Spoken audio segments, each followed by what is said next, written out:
I am Ferdinand Marcos, and I am the President of the Republic of the Philippines. I stand today on behalf of 110 million Filipinos. Curious po about your mental well-being, Mr. President. Everyone knows po how immense your role is po sa Pilipinas, sa government po natin. So, despite all that, kamusta po ang mental health po? I'm fine. Siguro over the years, nasanay na rin ako sa... May malaking advantage ako. Dahil yung father ko naging presidente. Yes. So for 20 years, napapanood ko siya. Sabi ko, alam ko pa, ang hirap na trabaho ito. So you have to learn to manage it. Una akong umupo, ayaw kong mag-break. Kasi ang daming trabaho eh. Pero you have to teach yourself, kailangan mo mag-break. Kasi you're not as clear in your thinking when you start to get tired, o, di ba? Or you're not as fast. And I've always been, ang sistema ko, pag may malaking problema, my approach is always like this. I said, learn everything about the problem. Then go away and do something else. Do something completely different na hindi mo may isip. Yes. You come back, usually you have a new idea. Usually that works for me. So you have to take that break somehow. I don't mean vacation, 2 months vacation. I'm talking about taking 3 hours off, right? And doing something, I don't know, listen to music, or make kwento with your kids or something. But something different. I've been through hell and high water. You know, I don't panic anymore. Hindi na ako natataranta. So that's my advantage.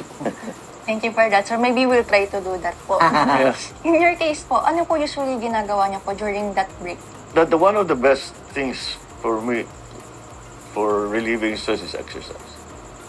It really, really helps. Maybe we'll exercise later. And in relation to that, to that question, what is, given that there's a lot going in your plate, what is that personal why of your leadership? Parang it's not in the press release, but what drives you, what excites you the most in serving our country, Mr. President? I'm here to serve. I'm not here for myself. I'm not here for, but I really think that there are many things that I could do.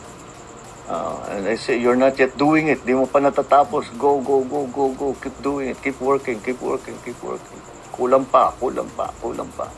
At saka, ang katotohanan dyan, lagi naman magiging kulang yan eh. Kahit ilang taon mo na trinabaho yan, kulang pa rin yan. Kasi hindi nagtatapos yung trabaho. But never mind, you just have to keep going. You have to keep going until you drop.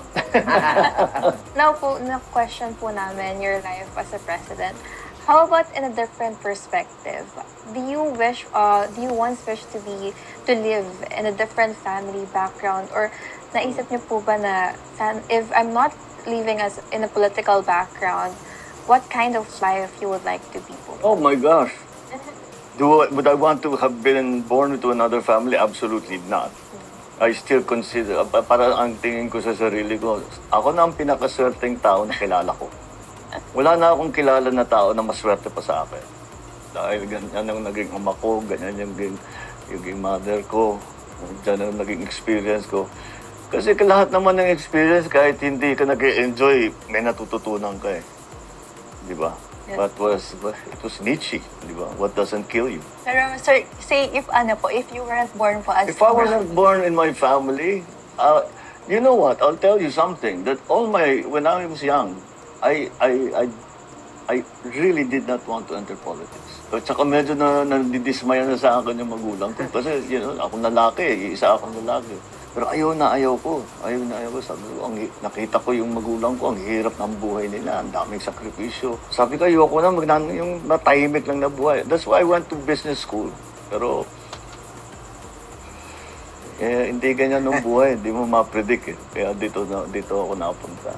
Not that I regret anything of it. I do not regret one day. Since every public role po requires a sacrifice, what do you think? Or ano po yung sa tingin nyo, yung nilet go po ninyo when you became the president? Nga na-miss nyo po ngayong gawin, na hindi nyo na po nagagawa since naging presidente na po kayo? Tulog. Parang hindi lang presidente yung Mahirap matulog. Mahirap buuhin yung tulog. Dahil, kung minsan matatapos ka ng late, Pero kahit na matapos ka na late, mayroon pang kaunting gagawin, may kailangan kang basahin para mag-ready sa the next day. Tapos dahil marami kang masyadong iniisip, pagka nagising ka, may some noise or something, o kinagat ka ng lamok or whatever. Pag-gising mo, ang hirap nang bumalik sa tulog kasi papasok na naman sa isip mo yung mga kailangan gawin, yung mga paano kung ganito mangyari, paano kung ganyan magkapalanok, dano. How are you naman po as a father? How do you discipline your child or your children? Or how do you be a role model po para sa kanila? That's one thing that I truly believe in, is that you teach by example. Because in my own experience, all the things I learned from my father, hindi yung, upo ka rito, the lesson for today is ganito, ganyan. Walang ganon. Basta nakikita ko lang yung mga ginagawa niya. Kung minsan magtatanong ako sa kanya, bakit ganon, bakit yan? Ba't si ganyan, bakit hindi? Sasagutin naman ako. Okay, sir, we're talking about your family dynamics po. No? So, I want to ask po, since you are the son of our late President Ferdinand Marcos Sr. po, is there anything po na you would have done differently from the decisions he made during his term po? We don't do things the same way anymore. You shouldn't be doing the same things as you were doing in 1975 or 1980. This is a different world. And every day, we spend hours with my advisors thinking. Think out of the box. Stop thinking the same old way. It doesn't work anymore. My hope, and the reason the structural change is important, is because kahit wala na ako rito, sana yung mga pagbabagong na simula namin o na tumatakbo na, matuloy-tuloy na para hindi na matanggal. But do it in such a way that it will continue, it will even get better, especially if we choose our presidents well. So that's what's behind all of that. I'm curious po, is there anything na tinuro po ng father niyo po sa inyo na you still apply up to now? Whether sa work niyo po as president or personally po? Many things. Dami. Kung minsan may nangyayari, tapos may response ako. Tapos may isip ko, paano ko nang gawin yun?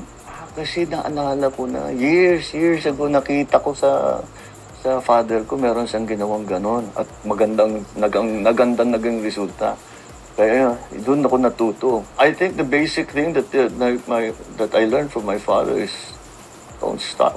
If you believe in something that you're doing for the country, for your people, do not stop. You will have to sacrifice. Ganyan talaga ang trabaho. You will have to sacrifice. Masasaktan ka, you will have to make sacrifices, but don't stop. You will fail. You have to stand up again. Don't stop.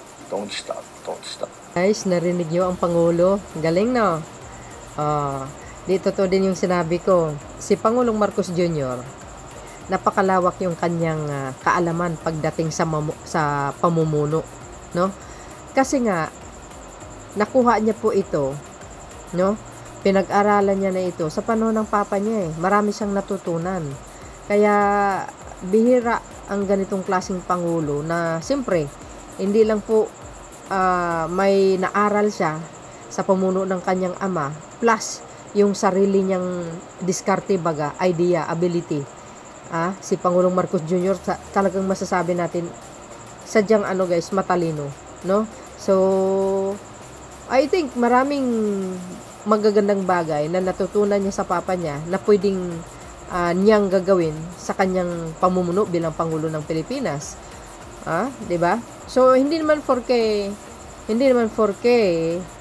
pareho sila, mag-ama sila, gagayahin niya na lahat. No. Siyempre, may sariling may sariling strategy si Pangulong Marcos Jr., mga kababayan, sa totoo lang.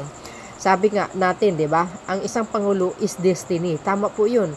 Kahit sabihin niya na wala siyang plano sa politics or tatakbo sa pagka-politika, sa mataas na posisyon sa gobyerno, ika nga, hindi siya, tawag dito, wala siyang pangarap pagiging politician.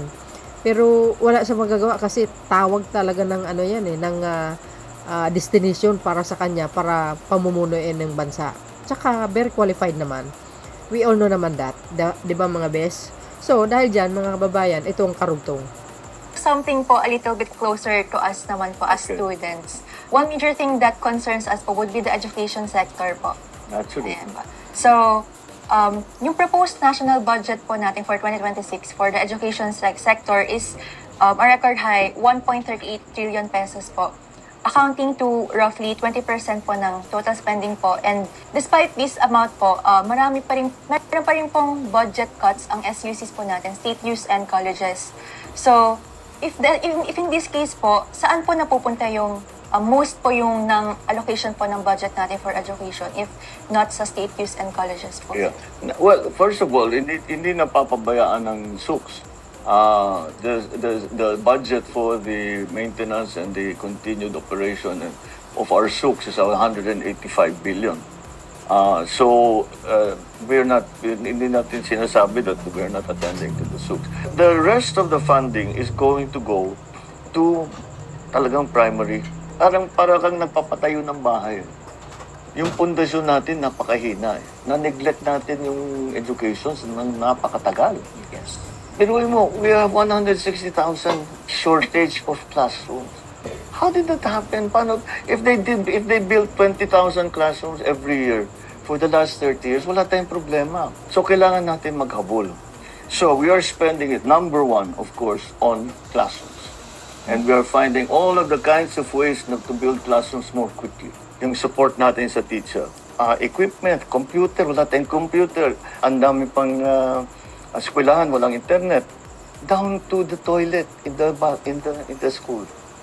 Hanggang doon, kailangan natin ayusin lahat. Nadismaya ako to see the results of the Philippines in the grading ng STEM, especially STEM subjects. We're in a technological world now. We're living in a technological world, highly technological world. Paano naman wala tayong anghinan natin sa STEM subject? What's important to me is that every Filipino, ang galing kasi ng Pinoy. Nakita na natin to. Ang galing ng Pinoy, ang sipag ng Pinoy, ang pumunta ka anywhere kung saan may Pinoy, mahal na mahal nila yung Pilipino nilang kaibigan o co-worker o yung nag-aalaga sa anak nila, o nag-aalaga sa lola nila o yung engineer na nagtayo ng building. They just love Filipinos. I hear leaders of rich countries tell me that, without the Filipino workers, our country would not be this successful as it is now. They were there for the last 25 years and we built up our country because of the Filipino workers. And they just love you. In other words, you give Filipinos a good opportunity, they'll shine. That's why it's important na ayusin natin ang education para lahat ng Pilipinong magagaling mabigyan ng pagkakataon na sumikat sila, whether at home, whether in government, whether abroad, anywhere. Basta't nabigyan sila ng magandang pundasyon, magandang edukasyon, kaya nilang sumabak kahit saan. Makipagsapalaran sila kahit saan sa buong mundo. In relation to that, sir, I'm originally from the province of Antique. And there are still a lot of remote communities in our province, which I know that... I think we're building a new university. Yes po. And laying this down, sir, yung mga programa po natin sa edukasyon, since I visited those communities, kahit po doon po, yung ratio po ng teachers is one teacher is per through 3 grade levels. She's teaching grade 1, grade 2, and grade 3. And at the same time, these children don't have even sleepers. They don't have even resources for class. I mean, I'm very passionate about this because I've seen it. So I want to address this. How can we make this more equitable so that those far-reaching communities could also be reached by your program? Well, that's basically it. Be reached by the program. We have to have the... kung walang school building, wala, talo na kagad, di ba? You're way behind immediately. Hindi pa nagsisimula, wala na, luging-lugi ka na. The education is one of those things that I hope we can get started in such a way na kahit wala na ako dito, kahit na wala na kami dito, not my administration is no longer here, that this will continue, that this will masanay ang tao so that it becomes a right. And if it is taken away from you, you can demand for it to be brought back. Karapatan namin yan, magkaroon ng ganyan. Huwag niyong tatanggalin yan. And that's what I want to instill in everybody. That's what I want to instill in government. That's what I want to instill in the people. That it is a right. Yes. You can demand it. It is a right. So I think, Mr. President, we're running out of time and hindi ko naman po gustong i-waste ang opportunity nito para maitanong ko po sa inyo ito personally because I really wanted to ask this personally po sa inyo. Sige. Because as someone who I'm scared. aspires, What is this? What as is someone this? who aspires to enter public service someday, Yeah. what is the one thing that you want me to know that you should have known prior to entering public service? I think you're well guided so long as you enter politics for the right reason. And there's only one right reason, to serve. To serve. There's no other correct reason. It's a thankless job, that's for sure. And a But sleepless job. it's worth it. You know, it's worth it. You know, when you see something change for the good, that you made it happen. Ikaw may, that changes your world. There's nothing better. There's nothing better than to help somebody outside of yourself, outside your family, your community, your country. May nagawa ka, nagbago yung buhay ng tao. Can you imagine, binago mo yung buhay ng tao? What a privilege to be able to do that. Just have one question na we're very curious about kasi as a president po, you can have everything you want. So you have the money and you have the privilege then po as well. Ngayon na magpapasko na po, what is something that the president want na hindi po siya, it's tangible and intangible at the same time that kahit presidente ka, parang ang hirap siyang ma-achieve. Something that you really wanted to have this Christmas. I don't know how specific you want to get, but that for Christmas, that the legislature will provide us a good budget. Yes. We also wish for that. That will make for a very nice Christmas. Intangible, more time with my family. Yeah. You know, in this job, you cannot hang, you can't chill. Yes. There's wala na yun. So, of course, we used to enjoy that very much, especially when we were living in Ilocos. Wala pang trabaho yung mga bata. Simpleng-simple lang yung buhay namin noon. I miss that. But, you know, I'm not saying I'm not happy to be here. I'm happy to be here because you're given, again, the privilege to help, to do something, to help people's lives. That's the biggest privilege that anyone can give you. If you're in public service, that's a golden. So that's all po. Merry Christmas and namamasko po kami. So thank you so much po, Mr. Thank you, President. You see? Pero alam nyo, sa totoo lang, sa nakikita ko kay Pangulong Marcos Jr., since na the best lang kay talaga, kay Pangulong Marcos Jr., siya po ang nakapagtuklas yung pangungurakot ng mga ibang opisyal. Dekada na po yan Dito po natin na mamimiss si Pangulong Marcos Jr. sa kanyang katapangan. Napaka-brave niya talaga. Kasi, ibig sabihin, tanging bukod lang talaga siya na Pangulo ng Bansa. Yung bang ginawa niya talaga ng paraan para mahinto itong mga nangyayari sa atin, yung pangungurakot baga. Alam po natin, dekada na po yan pero walang matapang na Pangulo Wala as in, siya lang po mayroon. Tahimik lang siya pero ginagawa niya yung tama para sa bansang ito. Kasi kung hindi niya po na-expose at hindi siya naging Pangulo, tuloy-tuloy po ang pangungurakot. Kawawa ang taong bayan. Kawawa yung kaban ng bayan. Sa totoo lang. Ito, at least, nabunyag. Diba? Nabisto. Na-spread lahat itong itong pagnanakaw sa kaban ng bayan. I hope sa susunod ng mga generation, ang taong bayan nakabantay at yung bagong Pangulo ituloy niya kung ano po ang nasimula ng Pangulo. Napakaganda po yun. Yan din naman ang sabi ng Pangulo. Kaya mamimiss natin si Pangulong Marcos Jr. sa pagdating ng panahon, mga kababayan. Dahil nag-iisa lang siyang Pangulo na talagang sobrang malasakit niya, kawang-gawa, sobrang effort niya, sipag, lahat as in lahat Sabi ko nga, kulang yung 6 years, sana gumawa ng paraan ng Panginoon, mabigyan uli siya ng another terms, kasi napakakisig niya pa Oo, very healthy ang Pangulo kasi kung narinig nyo, nag-exercise pala siya everyday. no? Maganda po yun. Kasi tingnan nyo na kung saan-saan siya nakakarating. Kasi maliksi, masipag, tsaka healthy talaga siya. Sayang yung skills. Mga kababayan, nahihinayang ako. Malayo pa ang 2028, pero parang nalulungkot ako. Ganun talaga kasi masipag kasi siya, tsaka mabait. Yun po ang lalo natin namimiss sa kanya, yung kasipagan niya. Tsaka hindi siya palaaway baga. Wala siyang sinisisi, 'di ba? Hindi man natapos yung ibang proyekto. Hindi niya sinisisi yung past admin Sa totoo lang, ay nako guys, nakakalungkot pag nag-end na ang termino ng Pangulo. Super sad talaga. So yun mga kababayan, maraming salamat sa inyong watching. See you again on my next upload. Bye bye bye and baboos. God bless Philippines. There's more guys.